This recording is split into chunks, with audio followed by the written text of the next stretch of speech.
Bismillahirrahmanirrahim. Assalamualaikum warahmatullahi wabarakatuh. Alhamdulillah wassalatu wassalamu ala rasulillah wa ala alihi wa sahbihi wa man da'a bida'watihi wastanna bisunnatihi ila yaumi liqa'i rabbih. Yang sama-sama kita hormati Bapak Ketua Masjid, Bapak Lurah, Bapak-bapak, ibu-ibu, alim ulama, cerdik pandai, tokoh masyarakat, hadirin hadirat yang besar tadi himbau gelar, yang kecil tadi sebut nama. Insyaallah kita semua dimuliakan Allah Subhanahu wa taala. Amin ya rabbal alamin. Bulan Agustus tahun 2008, 12 tahun yang lalu saya pulang ke Pekanbaru dari perjalanan panjang, pertama di Mesir, sesudah itu di Maroko, lalu baliklah ke Pekanbaru di bulan Agustus 2008. Khutbah Idul Fitri pertama di masjid dekat Alam Mayang. Setelah itu khutbah Idul Adha di masjid inilah, di Masjid Arafah. Oleh sebab itu bagi saya Masjid Arafah ini punya kenangan dalam hidup, karena disinilah saya khutbah pertama Idul Adha. Karena kebetulan pengurusnya waktu itu Pakcik saya, istri beliau sepupu almarhumah emak saya. Jadi saya masuk ke masjid ini ada unsur KKN-nya waktu itu. Lalu kemudian sesudah itu saya ada jadwal rutin pengajian di sini. Lalu kemudian sampai 2017, 2018, 2019, 2020 saya diundang lagi kemari Ustadz Somad supaya kasih waktu ke Masjid Arafah karena mau meresmikan masjid katanya. Kata saya, udah diresmikan, udah buka dari dulu, resmi apa lagi? Rupanya meresmikan dalam rangka perluasan renovasi masjid. Jadi saya yakin dan percaya kalau ada dulu jamaah Masjid Arafah, kemudian 2-3 tahun ini dia tak datang kemari, coba diikat matanya, diikat pakai kain, udah itu bawa ke sini, buka, terus tanya dia, di mana kau sekarang? Pasti dia tak ingat. Karena Masjid Arafah ini udah berubah sama sekali. Dari mulai mihrab tempat imam sampai dinding sampai berubah semuanya. Mudah-mudahan yang bersedekah ini dibalas Allah Subhanahu wa taala. Begitu juga yang terjadi pada Masjid Nabawi, dibangun oleh Nabi Muhammad SAW pada masa pemerintahan Abu Bakar. 2 tahun tak ada perubahan. Naik Umar bin Khattab 5 tahun juga tak ada perubahan. Naik Utsman bin Affan merenovasi Masjid Nabawi. Waktu Utsman bin Affan merenovasi masjid, banyak orang tak setuju, komplain. Fakarihahun nasu. Begitu bunyi kalimatnya. Banyak orang tak setuju. Kenapa direnovasi masjid? Dibacakan Utsman lah hadis Nabi. Man bana masjidan lillah, banallah mislahu baitan fil jannah. Siapa yang membangun masjid karena Allah, maka dibangunkan Allah untuknya satu tempat dalam surga. Jadi yang menambah perluasan masjid ini ke belakang, yang berinfak, berwakaf, bersedekah, membuatkan relief-relief tiang yang cantik, menambah AC, membuat ini sunda plafon, lampu yang luar biasa, maka mereka ini sudah punya tempat di dalam surga.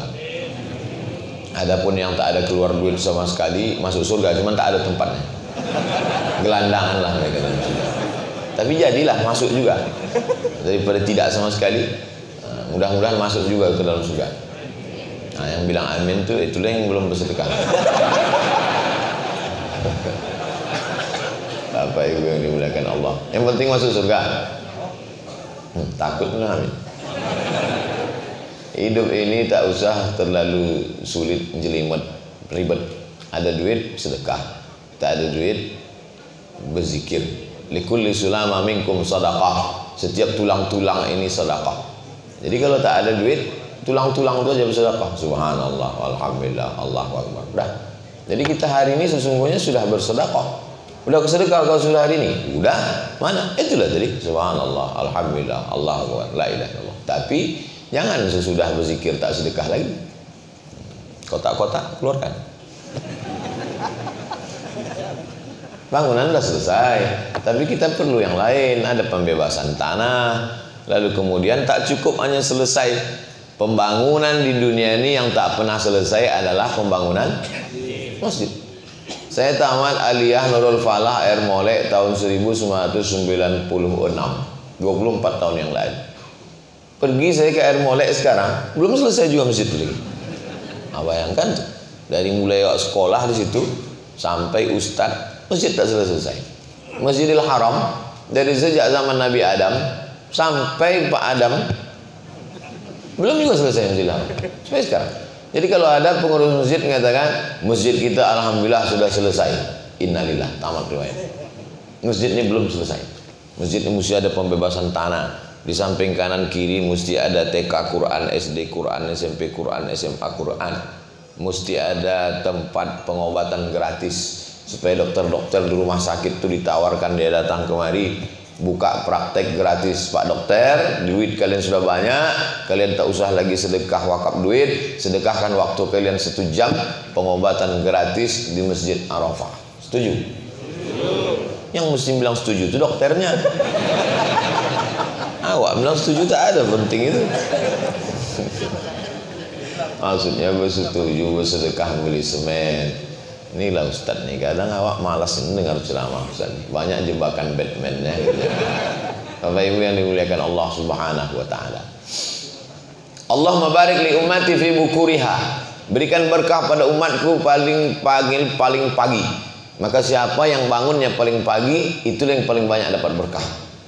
Jadi ada tadi yang bangunnya jam 2, itu banyak dapat berkah. Ada yang bangun jam 1, itu paling banyak berkah. Ada pula yang tak tidur sama sekali. Banyak masalah. Karena penyakit insomnia, tak tidur-tidur.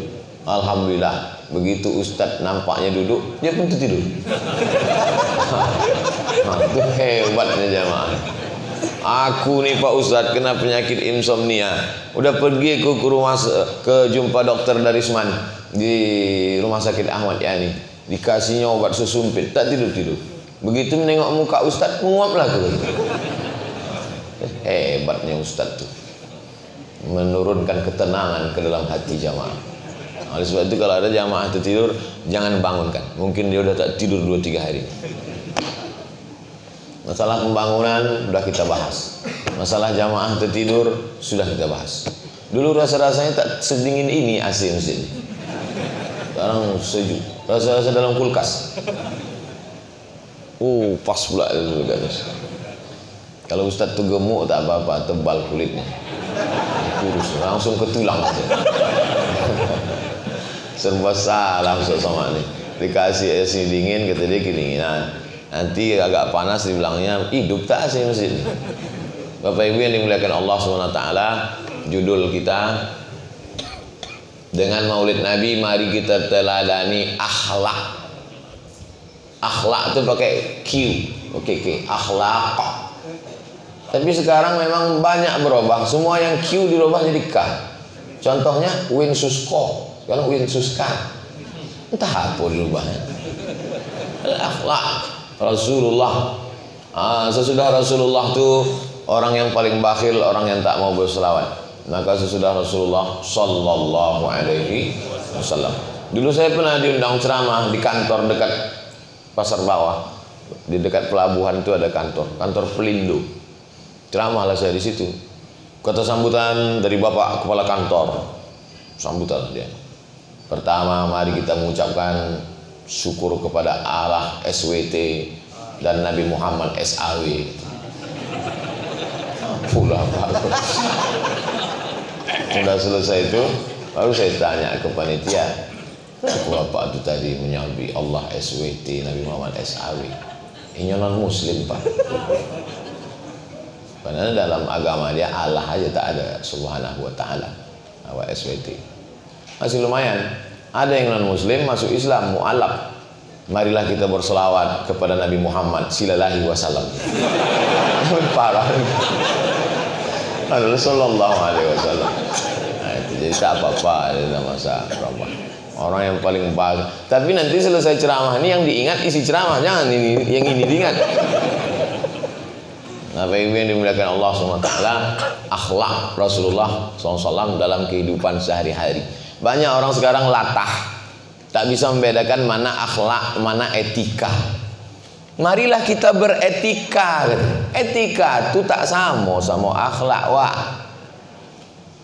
Etika itu adalah tata krama sopan santun yang dibuat oleh manusia untuk komunitas, waktu dan tempat tertentu. Tata krama sopan santun yang dibuat oleh manusia untuk waktu tertentu dan tempat tertentu. Contoh, etika di pesawat. Itu tidak dipakainya lagi nanti sampai di airport. Itulah etika pramugari, bukan main baiknya dia. Silakan Bapak, nomor berapa, ikat pinggangnya, tasnya di atas ya. Bapak mau minum apa? Minum air teh. Teh manis, teh poci apa teh bunga? Teh manis. Gulanya 1 apa 2 Pak? Gula tebu apa? Entah apa-apa ditanya. Begitu awak sampai di airport, disaponya pun tidak. Itu namanya etika, dibuat oleh manusia. Siapa yang membuat etika itu? Maskapai penerbangan. Lain pesawat, lain bunyi. Ada pesawat itu pakai pantun aja, Citylink. Nah, oleh sebab itu maka ini etika. Sedangkan akhlak bukan dibuat oleh manusia. Akhlak itu datang dari Allah Subhanahu wa ta'ala. Jangan latah. Kenapa Bapak itu latah? Gara-gara banyak membaca buku latah Pak Ustaz. Buku apa? Latahzan. Oleh sebab itu maka jangan karena mau dianggap orang keren lalu pakai etika. Pakailah bahasa yang dipakai oleh Allah Subhanahu wa ta'ala. Marilah berakhlakul karimah. Allah bisa karena biasa. Jadi akhlak itu akan muncul karena membiasakan diri, kebiasaan. Tanpa berpikir lagi, itu namanya akhlak. Misal nampak orang susah, tak berpikir lagi, langsung ambil kantong keluar duit, itu namanya akhlak. Min ghairi taraddudin, tanpa berpikir bolak-balik, itu namanya akhlak. Kalau masih berpikir, bukan akhlak. Nampak orang susah, pegang dompet, kasir tidak, kasir tidak, kasir tidak, bukan akhlak. Apa namanya? Galau. Kalau akhlak itu tak berpikir-pikir lagi. Nampak orang susah, langsung kasih. Tapi kalau di pasar pagi Arengka, mesti berpikir. Karena kadang pagi kita berangkat, lakinya butuh. Balik awak siang, bini pula butuh. Macam arisan pula. Nah, oleh sebab itu perlu juga kita berpikir cerdas supaya jangan sampai ketulusan hati kita ini dimanfaatkan oleh orang yang tak bertanggung jawab, dimanfaatkan oleh sindikat. Ini kamera depan ini streaming, rekam aja. Ini rekamnya. Kalau kita streaming kita itu dicuri orang. Setiap ceramah saya streaming itu ada pencuri di alam gaib. Curinya dimasukkannya ke dalam YouTube channel dia.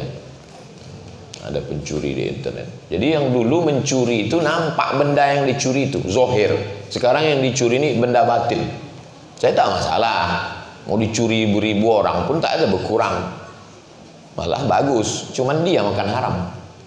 Nanti masuk neraka dia. Pas ditanya Allah, kenapa kau makan haram? Karena mencuri. Curi video siapa? Video Abdul Somad. Kena juga saya. Padahal saya udah hampir-hampir masuk surga nih lah. Bapak Ibu yang dimuliakan Allah SWT, yang pertama akhlak Nabi Muhammad SAW itu adalah, kalau cerita akhlak Nabi ini tak selesai-selesai. Jadi saya cerita 60 menit. Akhlak yang pertama, datanglah perempuan, dibentangkan Nabi sorbannya, bentangkannya sorbannya. Entah kenapalah subuh ini terambik saya sorban warna merah, sama pula sama alas meja itu.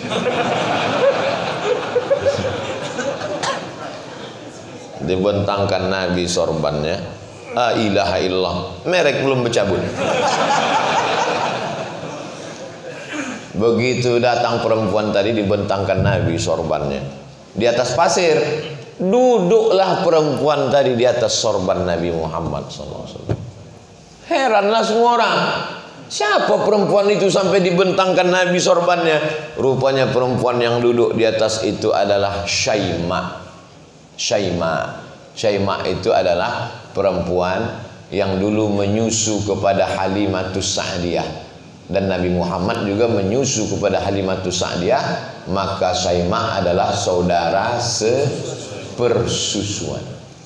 Kita ini walaupun lain emak lain ayah, kalau sama-sama menyusu dengan ibu susuan 5 kali konyang, maka kita menjadi saudara sesusuan.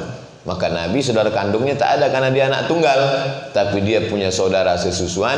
Akhlak Nabi yang pertama adalah memuliakan orang, walaupun dia perempuan, walaupun dia orang lain, selama ada hubungan.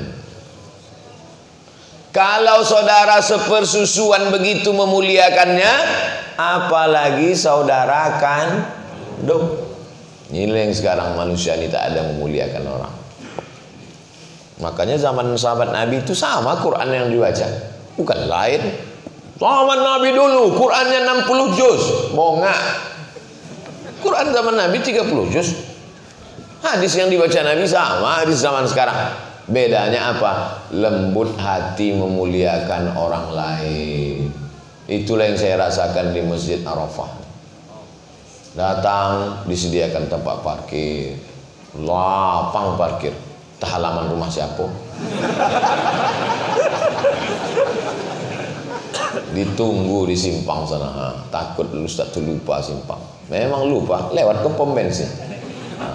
Diarahkan, dibawa, tunjukkan sampai dalam, disediakan tempat khusus untuk Ustadz sholat 2 lapis sajadah, yang lain selapis, yang lain tipis, hanya 2 lapis. Kalau sempatlah di sejadah itu corona, di situ yang paling banyak virus. Nah itu gitu memuliakan. Ini akhlak, makanya dibuat di situ meneladani akhlak dalam kehidupan sehari-hari. Tak beda pelayanan untuk saya tahun 2008-2009 pertama kali dulu dengan 2020 sama, tak ada beda. Dulu pun begitu juga dimuliakan. Kadang banyak, dulu masjid itu biasa aja kita disambut. Mau cari parkir-parkir lah, mau datang-datang lah, tidak-tidak lah. Kalau sudah agak viral nih baru agak lain sedikit. Tapi Masjid Arafah ini enggak, sama dia. Nah, padahal ini perempuan biasa aja, bukan perempuan hebat, perempuan biasa yang zaman itu perempuan dilecehkan, diremeh-temehkan, perempuan tak ada harkat martabatnya, tapi perempuan dibentangkannya sorbannya, didudukkannya di situ. Begitulah Nabi memuliakan manusia. Zaman dulu perempuan itu bapak ibu sama macam barang, diperjualbelikan, diwariskan. Datanglah Nabi Muhammad SAW mengangkat harkat martabat perempuan.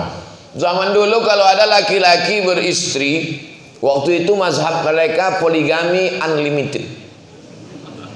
Bini sampai 10, 5 boleh gitu. Nikah dia.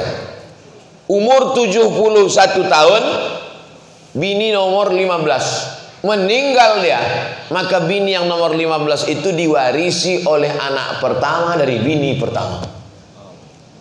Mau? Tidak akan ibu. Bapak-bapak diam aja. Diam nih pun ada hadisnya bu. As-sukutu alamatur ridha. Diam tanda setuju. Hadis tuh sahih. Dola pak. Zaman dulu perempuan itu diwarisi macam barang, bisa dijual. Datang Sayyidina wa Maulana Muhammad sallallahu alaihi wasallam. Bapak-bapak, ibu-ibu yang merasa naik asam lambung menengok kotak ini lalu, banyak-banyak beristighfar. Ada sudah dalam hati, apa juga lagi masjid dah siap, apa juga. Saya entah kenapalah subuh ni tidak bawa dompet. Demi Allah, tak mengada-ngada. Padahal biasanya di mana-mana masjid saya bawa dompet. Asal lalu kotak tu pasti saya ambil. Tiba-tiba pas mau ke Masjid Arafah ni, tak saya bawa. Macam tahu aja dia. Saya kasih tahu daripada jadi fitnah kan. Alah, ceramah aja sedekah. Waktu kotak tu lewat dia pura-pura tak tahu. Memang tak bawa dompet, apa mau dikasih? Rasa ayam bawang pula tu.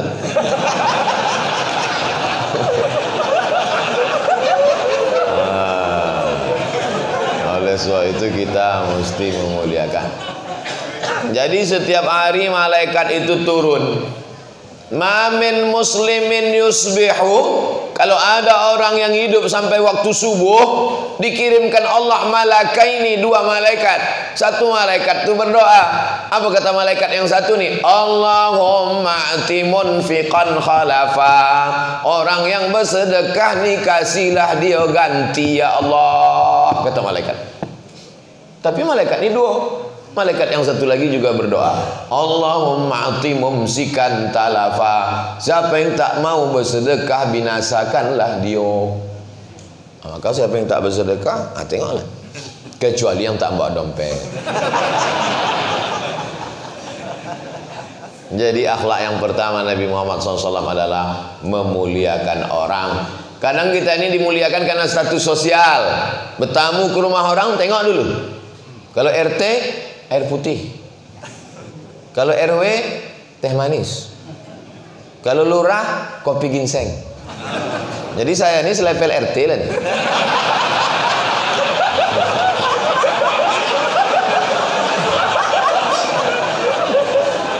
Itu kan?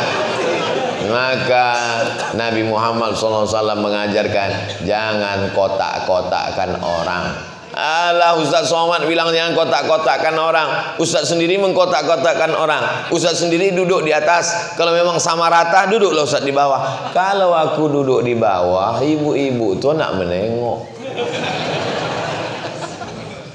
Cuma gak dikasih kursi ini. Hakikatnya saya tak mau dimulia-muliakan itu. Saya dari dulu menulis nama saya 2008 tuh waktu saya pulang tak ada pakai Ustaz sama sekali. Tak ada pakai LCMA tadi.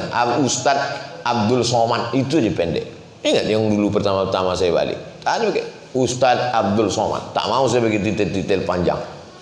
Saya belilah koran waktu itu, koran MX. Di ujung itu, di halaman terakhir, obat kuat. Hubungi Ustaz M. Sejak itulah saya tulis detail panjang-panjang supaya orang tu bisa membedakan mana ustaz pengajian, mana ustaz jual lintah.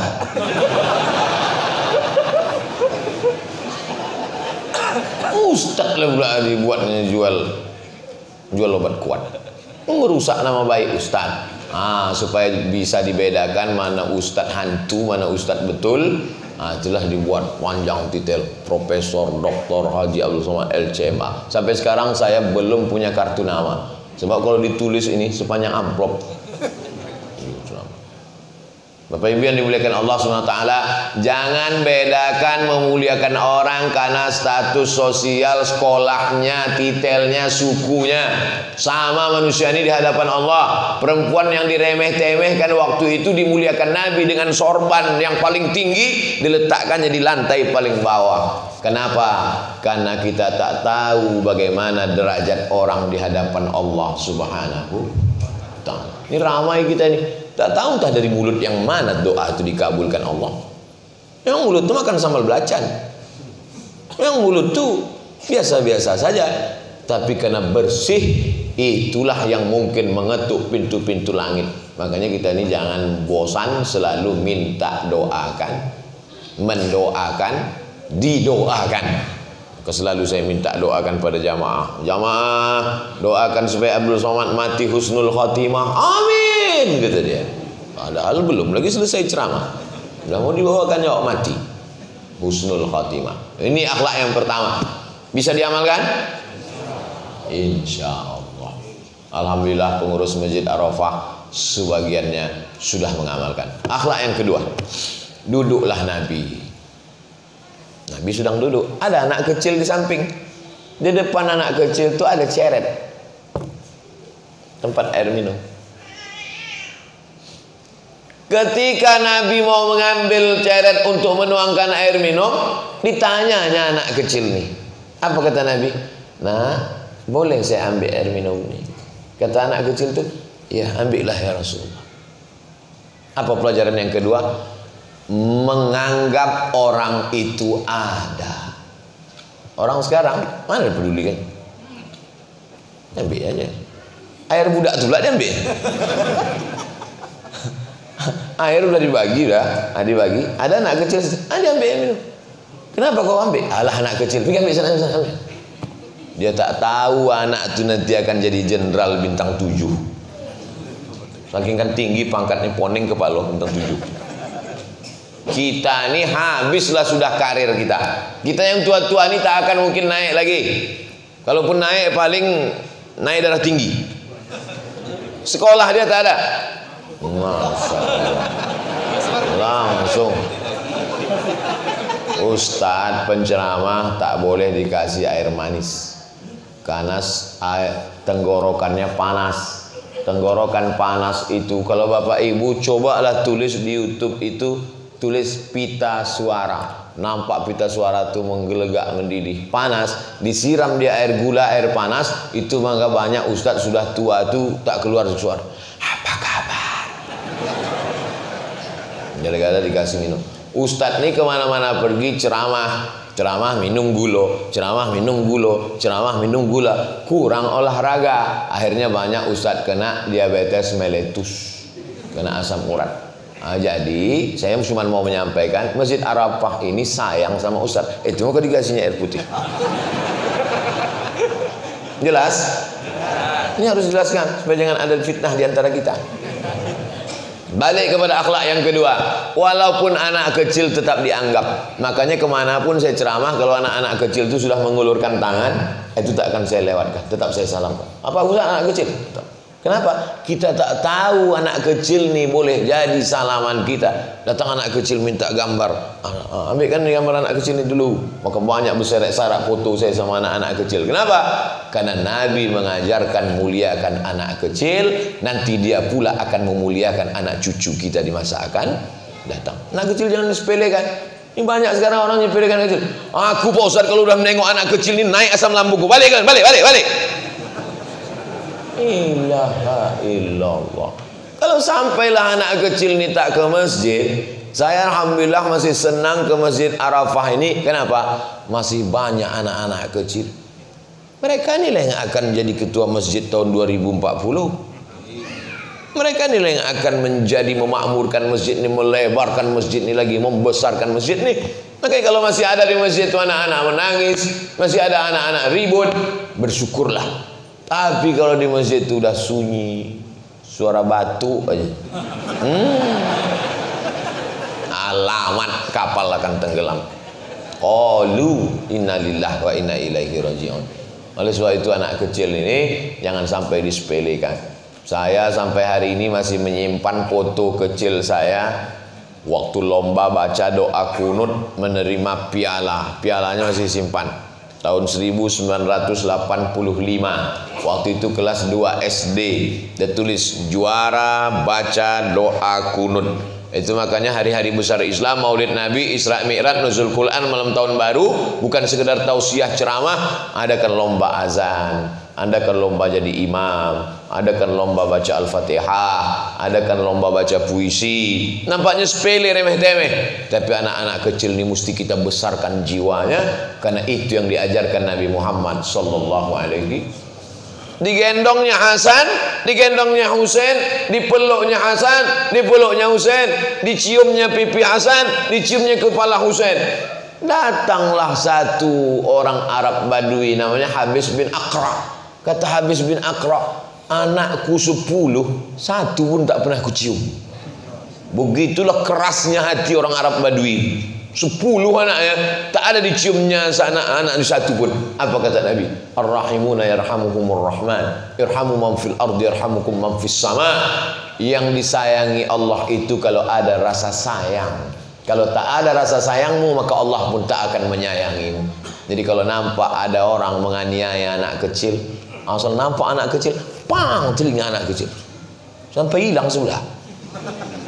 Tak ada rasa kasih sayang dalam hatinya. Sanggup dia menganiaya, menyakiti anak kecil.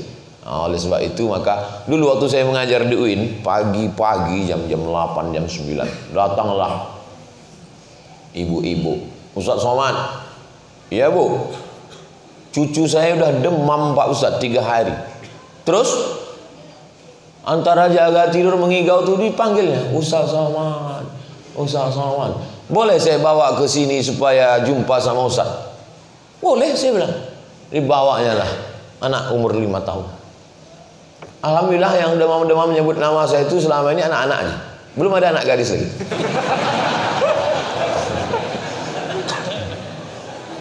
Kalau anak kecil bisa kenal sama saya, itu berarti orang tuanya selalu menontonkan ceramah ke dia. Atau waktu orang tuanya nonton, dia nengok. Tapi ada juga beberapa anak kecil asal suruh salam Ustaz, nak takut gitu. Angkanya saya hantu. Kalau anak kecil kenal, kalau anak kecil lama menengok, itu berarti orang tuanya mendengar ceramah, ditontonkannya video itu ke anak dia. Oleh sebab itu maka ini anak-anak nih mesti kita besarkan jiwanya seperti akhlak Nabi Muhammad sallallahu alaihi wasallam. 3. Nabi musafir dalam perjalanan panjang, sampai di tengah jalan lapar, pas mau makan, datanglah sahabat. Apa kata sahabat? Ya Rasulullah, aku yang berburu, mau mencari binatang buruan. Aku yang berburu. Datang kata yang satu lagi, aku yang akan memotongnya, mencucinya. Datang satu lagi, aku yang akan memasaknya. Apa kata Nabi? Aku yang akan mencarikan kayu bakar. Aku yang akan berburu ya Rasulullah. Aku yang akan memotongnya, aku yang akan mencucinya, aku yang akan masaknya. Apa kata Rasulullah? Aku yang akan mencarikan kayu bakar. Beda sama orang kita sekarang. Kalau kita sekarang berburu, aku yang akan motong, aku yang akan mencuci. Datang Abdul Somad, aku yang akan mengunyahnya. Nabi SAW tak melebihkan dirinya dari yang lain. Makanya waktu pergi hijrah dari kota Makkah ke kota Madinah, sampai di tengah jalan, mereka yang di jalan itu tak bisa membedakan mana Nabi Muhammad, mana Abu Bakar Siddiq. Pakaiannya sama, penampilannya sama, tak ada lebih. Yang lebih itu bukan pada pakaian, yang lebih itu pada budi pekerti, akhlakul karimah. Sekarang orang banyak untuk menunjukkan dirinya lebih pada pakaiannya. Dipakai belah baju sampai 3 lapis. Kalau baju kau sampai 3 lapis, itu bukan kau punya kelebihan, domam. Untuk menunjukkan lebih, dipakailah yang lebih-lebih. Kul, makanlah. Wasrab, minumlah. Walbas, berpakaianlah. Watasaddaq, berbagilah. Min ghairi sarafin, jangan berlebih-lebihan. Wala makhilatin, jangan untuk angkuh dan sombong. Ini yang diajarkan Nabi Muhammad sallallahu alaihi wasallam. Karena kerjasama inilah maka Masjid Arafah ini bisa siap. Betul apa betul? Aku yang mengasih keramik, kata yang satu. Aku yang mengasih relief, kata yang satu. Aku yang menyumbang pelapon, kata yang satu. Aku yang membebaskan tanah, kata yang satu. Bekerja sama, wa ta'awanu 'alal birri wat taqwa wa la ta'awanu 'alal ismi wal 'udwan. Kalau tak bekerja sama, yang dibangkitkan adalah egonya, angkuhnya, sombongnya. La yadkhulul jannah, tak masuk surga. Man kana fi qalbihi mithqala habatin min khardalin min kibrin. Ada sombong sebesar biji sawi. Tadi waktu gelap luar tu tak nampak apa-apa, hitam semua. Setelah terang, terbit matahari, barulah nampak rupanya ada saudara-saudara kita yang tak dapat tempat duduk. Sendiri mereka. Oh, bayangkan itu. Padahal di dalam lapang lagi, tak mau dia masuk. Ustaz Somad, mereka bukan tak mau masuk, mereka panitia mengamankan sendal supaya jangan hilang. Terserahlah, yang jelas kita bekerja sama. Yang mengurus parkir di luar, yang mengatur jamaah tidak lebih hina daripada yang ceramah di dalam. Yang berceramah di dalam tidak lebih mulia daripada yang membersihkan WC. Boleh jadi tangan yang bersih WC itu nanti yang bisa bersalaman dengan Nabi Muhammad SAW. Kalau kita merasa mendongak, aku lebih hebat, aku lebih mulia, Tak begitu Nabi Muhammad SAW. Waktu menggali khandak artinya parit. Di sana Makkah, di sini Madinah. Supaya orang Makkah jangan bisa masuk ke Madinah, maka digalilah parit. Usul itu datang dari sahabat Nabi namanya Salman Al-Farisi. Farisi artinya Persia. Ada strategi perang dari Persia. Kami dari Persia kalau perang kami gali parit. Maka Nabi SAW ikut menggali parit itu. Dinaikkannya jubahnya ke atas, dia pakai celana panjang, nampak perutnya berkeringat, lalu pasir tanah Khandaq itu menempel di perut Nabi, ikut dia menggalinya. Jadi jangan bayangkan Nabi itu petantang-petenteng, tunjuk kiri, tunjukkan, kau angkat sana, di sana, di sini. Itu bukan Nabi, mandor. Jadi kalau membayangkan Nabi Muhammad SAW itu adalah orang yang amat sangat sederhana. Memang panitia memilih judul ini luar biasa, karena memang di mana-mana pun baleho itu juga judulnya. Akhlak, akhlak, akhlak. Makanya tak ada Allah memuji Nabi Muhammad itu, ya Muhammad SAW kau sholat tahajud sampai kakimu bengkak. Tak ada. Ya Muhammad SAW kau pergi ke Makkah bolak-balik haji dan umrah. Tak ada. Tapi yang dipuji apa? Wa innaka la'ala khuluqin azim. Akhlakmu amat sangat mulia. Kadang kita kawan SD, kawan SMP, kawan SMA, yang kita kenang itu bukan yang paling kaya, yang kita kenang itu bukan yang anak pejabat, yang kita ingat itu bukan yang paling ganteng. Kawan SD, SMP, SMA, yang kita kenang adalah yang paling berakhlak. Saya tanya kawan-kawan saya itu, apa yang kau kenang dengan aku dulu waktu kita sama sekolah? Kau tak sombong, Mat, kata dia. Saya ini memang dari dulu baik. Bapak Ibu yang dimuliakan Allah Subhanahu wa taala. Maka selalu saya sampaikan kalau saya ceramah di sekolah, di pesantren, di SMP, di SMA, kalian yang anak orang kaya jangan sombong kalian. Sekarang rumah kalian besar, mobil kalian mewah, duit kalian banyak, karena ayah kalian masih hidup. Kalau mati, tangkap KPK, habis itu semua. Yang susah jangan putus asa. Yang anak yatim jangan merasa tak ada harapan. Yang anak orang kaya jangan pula bangga. Oleh sebab itu makanya banyak orang-orang kaya kalau dengar ceramah saya itu singgung dia, balik deh. Tapi bukan berarti yang balik itu tersinggung. Nah, boleh jadi karena mau masuk kantor. Sementara Pak Ustadz, saya permisi izin pulang, mau mandikan anak, mau masuk sekolah. Udah jelas sekolah online. Kalau mau bohong carilah alasan yang agak lain sedikit. Bapak Ibu yang dimuliakan Allah Subhanahu wa taala, itu akhlak ketiga Nabi Muhammad SAW. Akhlak yang keempat, bagaimana Nabi Muhammad SAW itu? Nabi itu kalau berjalan macam turun dari bukit. Bukit berjalan. Macam mana orang berjalan turun dari bukit? Cepat jalan. Dan ternyata yang berjalan cepat itu dilihat oleh Syekh Abdul Halim Mahmud ketika dia di Perancis, ditengoknya orang Eropa berjalan. Kulihat jalan mereka seperti jalan Nabi Muhammad sallallahu alaihi wasallam. Cepat jalan, sigap. Orang kita berjalan letoy, loyo, lunglai, macam mau mati. Kau kenapa jalan begini? Aku udah hijrah. La ilaha illallah. Hijrah itu bukan jalan lesu. Sebelum hijrah jalannya cepat, sebelum hijrah semangat, sebelum hijrah bersuara lantang, begitu juga setelah hijrah. Bukan ada perubahan. Sebelum hijrah preman, setelah hijrah preman juga. Cuman bedanya dulu di luar masjid, sekarang di dalam masjid. Dulu menempeleng tukang parkir, sekarang memuliakan tukang parkir. Dikasih dia beras santunan, tetap lantang. Suatu ketika Aisyah, Ummul Mukminin, Sayyidatuna Aisyah lewat di jalan. Ditengoknya ada orang di tepi jalan itu gayanya lesu, loyo, lunglai. Ditanyanya, "Man hadza? Who is this?" Siapa ini? Dijawab mereka, "Huwa azhadun nas."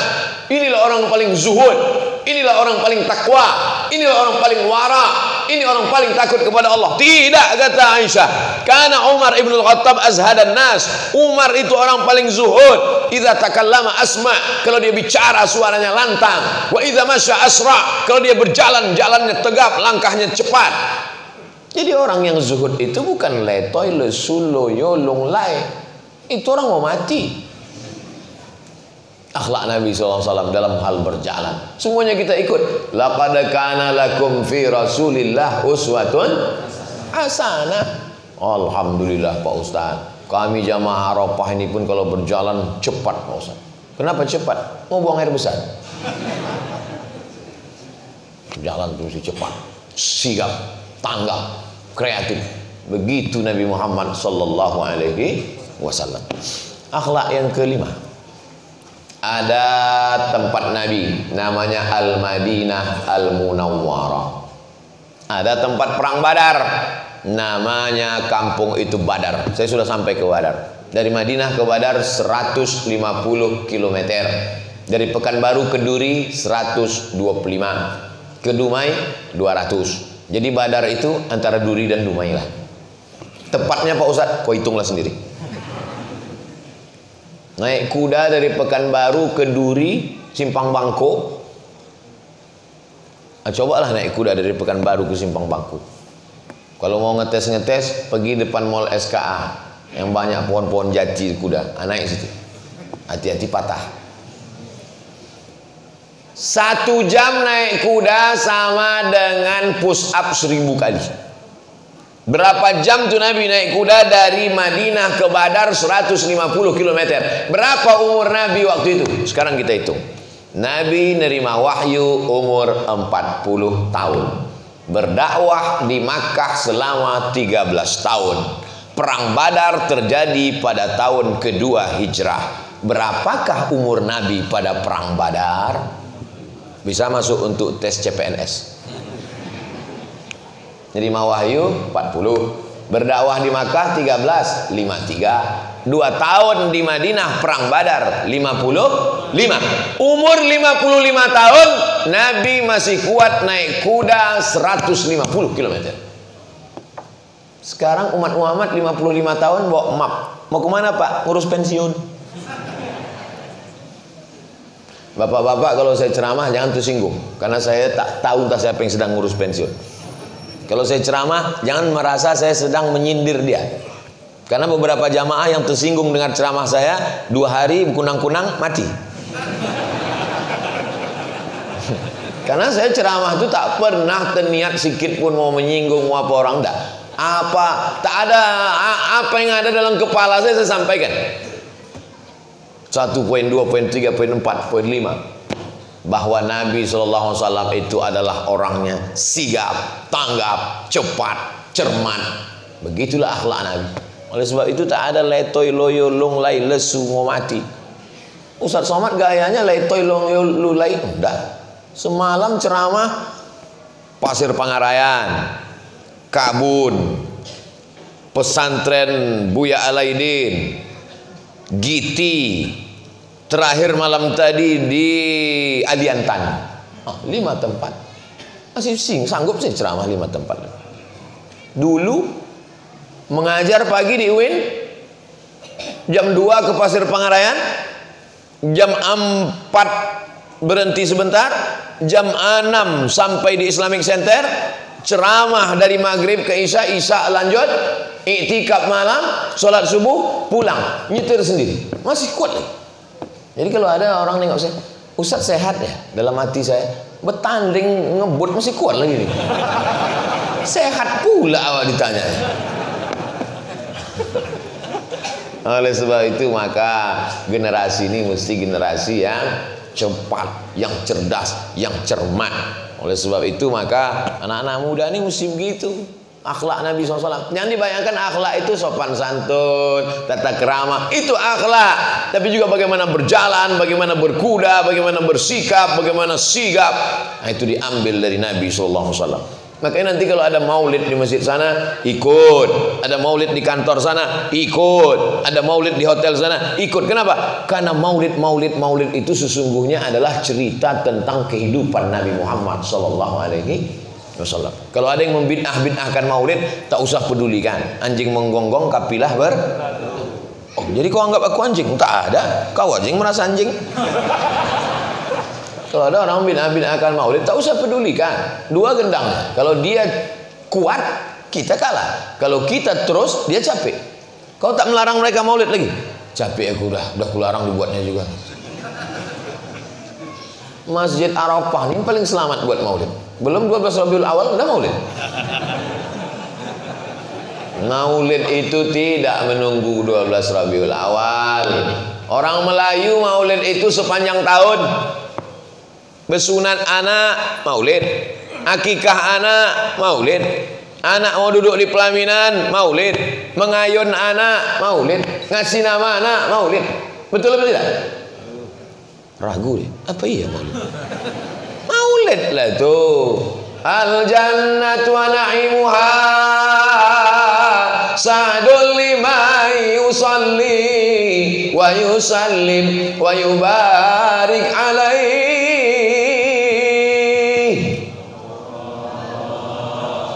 Apa itu? Maulid. Maulid lah itu. Mengayun anak maulid, berjanji maulid, malam akikah maulid. Dulu orang Melayu menikah sampai 7 hari 7 malam. Malam pertama merisik, malam berikutnya meminang, habis itu memakai inai, habis itu malam semuanya diringi maulid.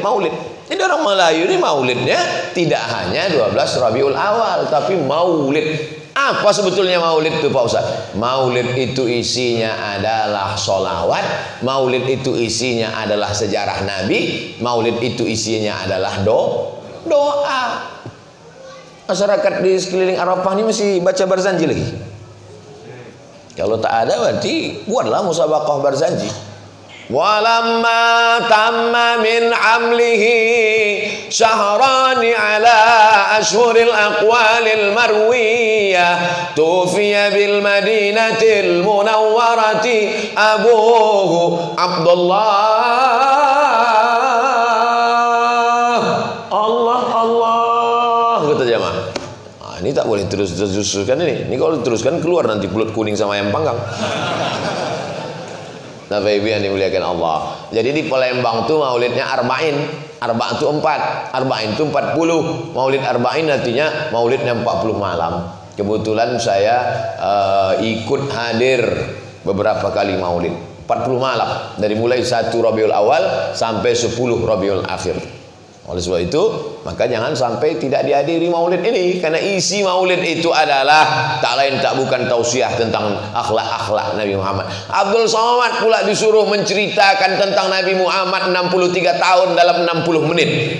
Menceritakan Nabi Muhammad 63 tahun dalam 60 menit, bahasa Arabnya mustahil. Impossible. Tak mungkin. Oleh sebab itu kemana-mana acara anak-anak muda ini ikuti. Kalau perlu rekam. Maulid Dr. Mawardi Muhammad Saleh, Maulid Dr. Maulid Ustadz Fulan. Lengkapi, rekamkan, masukkan, uploadkan, masukkan ke MP3, share. Itu menjadi amal jariah. Buat blog-blog, buat blogspot, buat channel di dalam. Buat channel itu bukan bayar, gratis. Menjadi amal jariah untuk semuanya. Siap? Siap. Yang bilang siap anak-anak muda aja. Yang tua siap memberikan paketnya. Nah, akhlak yang kelima. Bagaimana akhlak Nabi Muhammad sallallahu alaihi wasallam? Nabi sallallahu alaihi wasallam itu akhlaknya mengajarkan la yu'minu ahadukum, kamu tidak beriman hatta yuhibba li akhihi, sampai kau sayang kepada saudaramu ma yuhibbu li nafsihi, macam sayang pada diri sendiri. Jadi kalau dicubit pipi kita sakit, begitu juga pipi orang. Kalau ditempeleng pipi kita perih, begitu juga pipi orang. Kalau dicubit kulit kita sakit, begitu juga kulit orang. Kalau engkau merasa sakit, berarti kau hidup. Tapi kalau kau bisa merasakan sakit orang lain, berarti kau manusia. Kalau kau bisa merasakan sakit, berarti kau hidup. Tapi kalau kau bisa merasakan sakit saudaramu, berarti kau manusia. Bukan hadis Nabi, dapat saya di grup WhatsApp. Sekarang banyak orang hanya sebatas bisa merasakan sakit, tapi dia tak bisa merasakan sakit orang lain. Berarti dia belum manusia. Dia baru sekedar hewan. Hewan itu artinya makhluk hidup. Kalau sekedar hidup, kucing pun kesakitan. Kenapa Ustaz ambil contoh kucing? Nanti ku bilang monyet, kau tersinggung.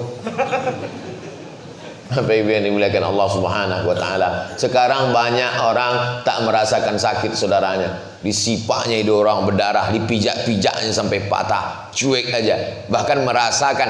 Kalau saya pribadi, jangankan makhluk manusia, binatang pun tak sampai hati saya. Sampai sehari ini saya tak pernah mancing. Sampai hari ini tak pernah. Karena tak sampai hati saya mencucuk cacing, tak sampai hati. Lalu ditelanlah pula oleh ikan itu, insangnya tersangkut di bibir ikan, tak sampai hati. Cuma rasanya bibir kita cucuk. Tapi Ustaz kan makan ayam, makan ikan. Iya, kalau makan ikan sekali pukul mati dia. Lepak mati. Tapi mentusukkan itu ke, bayangkan nanti di akhirat dicucukkan pancing itu ke paru-paru. Asa kan? Nikmat pula tuh, pancing foto. Foto. La ilaha illallah. Binatang itu tak usah dipikirkan Pak Ustaz. Itu kan binatang Pak Ustaz. Nabi Sulaiman menahan pasukan tentara. Pasukan bala tentara, aku jangan kalian lalu juga, jangan lewat kalian dulu, kata Nabi Sulaiman. Kata tentaranya, kenapa?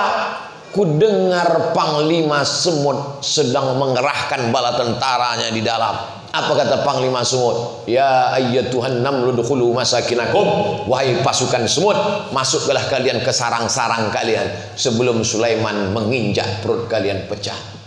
Apa maknanya? Nabi Sulaiman pun tak sampai hati menengok semut-semut terinjak. Orang sekarang tak peduli. Enak aja dia.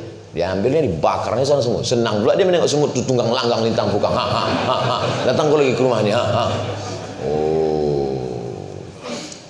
Ada seorang wali Allah namanya Ibrahim bin Adham. Pergi dia membeli kurma. Belinya kurma setumpuk, pulang ke rumah. Sampai di rumah dibelahnya kurma. Pergi dia balik ke pasar. Diantarkannya balik kurma itu. Ditanya sama keluarganya di rumah, kenapa kau balikkan lagi kurma itu ke pasar? Waktu ku belah nampak ku semut. Terus kenapa kau balikkan? Apa rasanya kita terpisah jauh dari kampung halaman.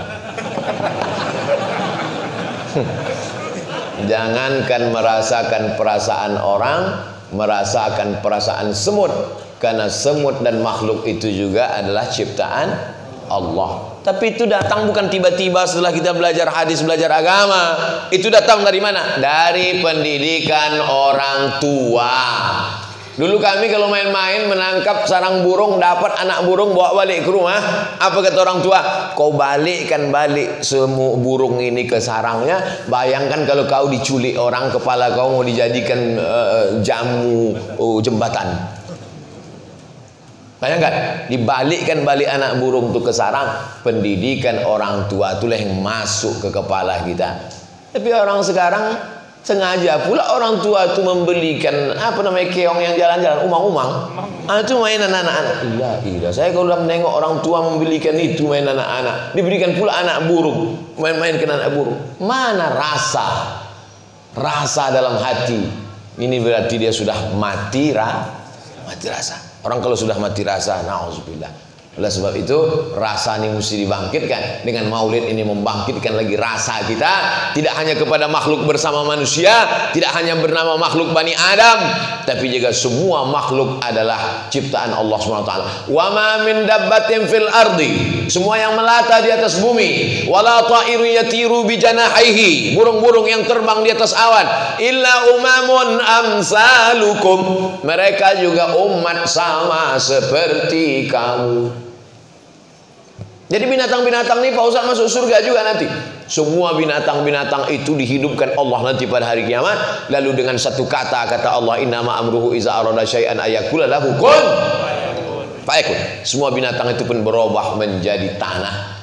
Kunu turaban, berubahlah kalian jadi tanah. Maka semua binatang berubah menjadi tanah. Waktu itulah orang kafir berkata, wa yaqulul kafiru ya laitani kuntu turaba, bukan kuntu kampar kiri.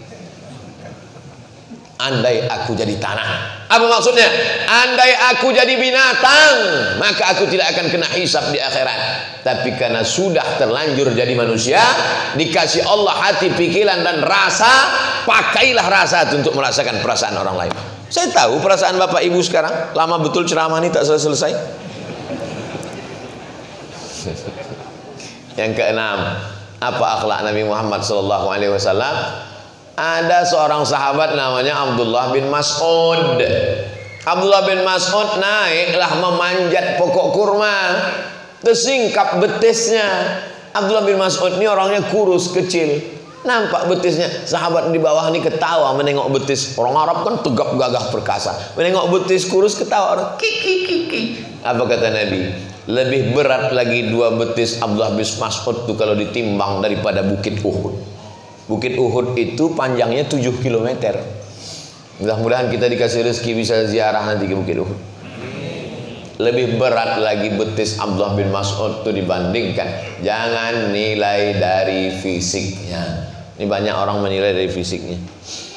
Mana ayah kau? Itu. Oh, macam supir aku tengok. Supir jauh lebih mulia, dia makan halal, titik puluh keringat pagi petang siang malam, daripada makan duit rakyat, daripada makan duit umat, daripada makan duit haram. Oleh sebab itu jangan sepelekan orang dari bentuknya, jangan sepelekan orang dari pekerjaannya. Kenapa? Karena Nabi akhlaknya mengajarkan memuliakan. Kalau kita senang, ucapkan. Kalau kita tak senang, diam.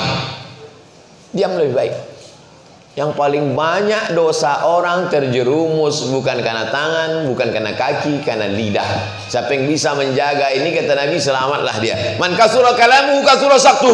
Siapa yang paling banyak cakapnya, dia yang paling banyak salahnya. Kalau dikumpulkan jamaah ini yang paling banyak salahnya, saya ini yang paling banyak.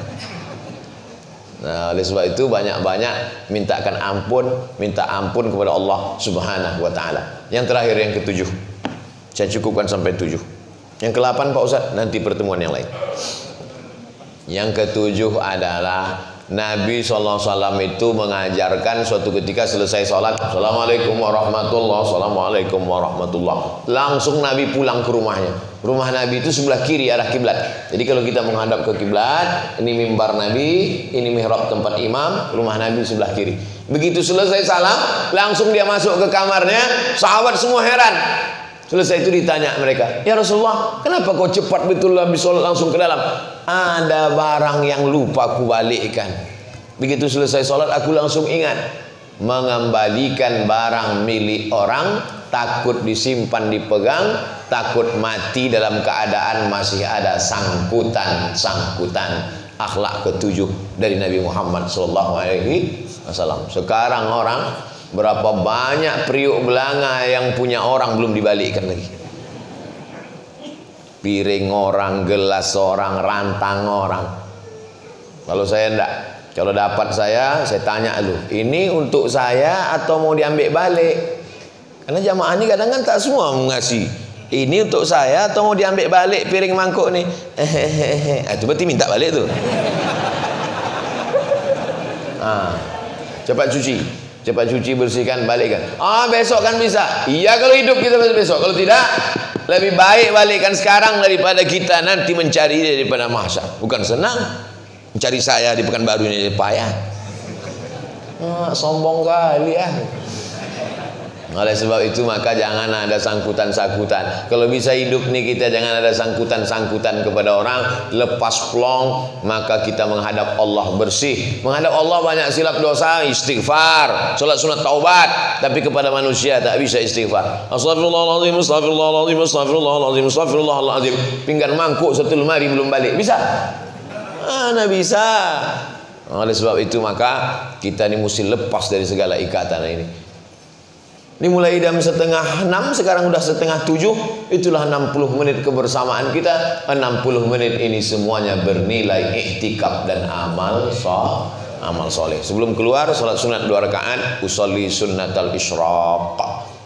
Man shalla subha fi jama'atin, salat subuh berjamaah, summa qa'ada yazkurullah, duduk berzikir dengan Allah hatta tatlu'as syams, sampai terbit matahari, summa yusalli raka'ataini, salat sunat 2 rakaat, usolli sunnatal isyraq raka'ataini lillahi ta'ala, kanat lahu ka'ajri hajjatin wa umrah, dapat pahala macam haji dan umrah. Salat sunat 2 rakaat, usolli sunnatal isyraq raka'ataini lillahi ta'ala. Bisa sebulan sekali alhamdulillah, bisa tiap hari alhamdulillah, bisa seumur hidup sekali alhamdulillah, tak pernah dibuat na'udzubillah.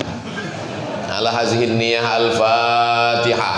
A'udzubillahi minasyaitonir rajim. Bismillahirrahmanirrahim. Alhamdulillahi rabbil alamin. Arrahmanir rahim. Maliki yaumiddin. Iyyaka na'budu wa iyyaka nasta'in. Ihdinas siratal mustaqim, siratal ladzina an'amta 'alaihim ghairil maghdubi 'alaihim waladdallin. Amin.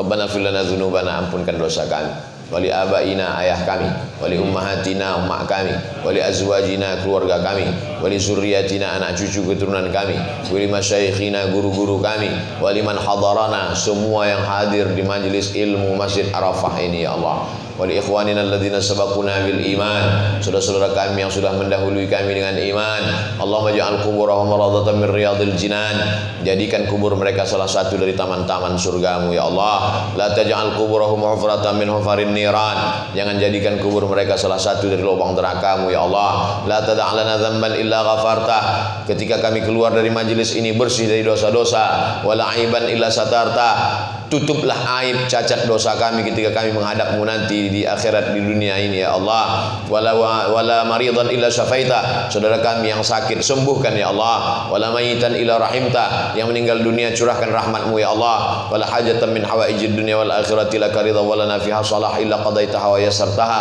segala hajat dunia hajat akhirat baik untuk kami dan Engkau ridha, maka mudahkanlah ya Allah. Allahumma jazi man yunfiquna fi sabilik, berikanlah balasan kepada saudara-saudara kami yang sudah menginfakkan hartanya, mewakafkan untuk Masjid Arafah ini ya Allah. Barik lahum fi rizqihim, berikan berkah pada rezekinya. Barik lahum fi auladihim, berikan berkah pada anak cucunya. Aj'al abna'ana wa banatina minas salihin was salihat min hufazil Quran wal hafizat, jadikan anak keturunan kami menjadi para penghafal Al-Quran. Minal mujahidina fi sabilik, mereka akan menolong agamamu dengan harta dan nyawa mereka ya Allah. Allahumma rzuqna al-istiqamata 'ala syari'atil gharra wa tariqatil bayda, berikan kami istiqamah di jalan yang benar, agama yang lurus ini ya Allah. Allahumma khtim lana bi husnil khatimah, tutup umur kami dengan husnul khatimah, wala takhtim alaina bi su'il khatimah. Allahumma ja'al akhir kalamina, jadikan akhir kalam kami ketika ajal datang malaikat maut mencabut nyawa kami, kalimat yang terakhir keluar dari mulut kami, la ilaha illallah Muhammadur Rasulullah sallallahu alaihi wasallam, kalimatu haqqin 'alaiha nahya, dengan itu kami hidup, wa 'alaiha namutu, dengan itu kami mati, wa biha nub'atsu, dengan itu kami dibangkitkan. Allahumma jama'na ma'al habibil mustafa fi jannati al-ula, sebagaimana kami bersama subuh ini Masjid Arafah, bersama pula lah kami nanti dalam surga Jannatul Firdaus bersama Nabi Muhammad sallallahu alaihi wasallam. Rabbana atina fid dunya hasanah wa fil akhirati hasanah wa qina adzabannar. Wa sallallahu ala sayyidina wa maulana Muhammad wa ala alihi wa sahbihi wasallam. Walhamdulillahi rabbil alamin. Taqabbalallahu minkum minna wa minkum taqabbal. Kasih segala perhatian, mohon maaf segala kesilapan dan kehilapan. Salat sunat isyraq 2 rakaat. Wassalamualaikum warahmatullahi wabarakatuh.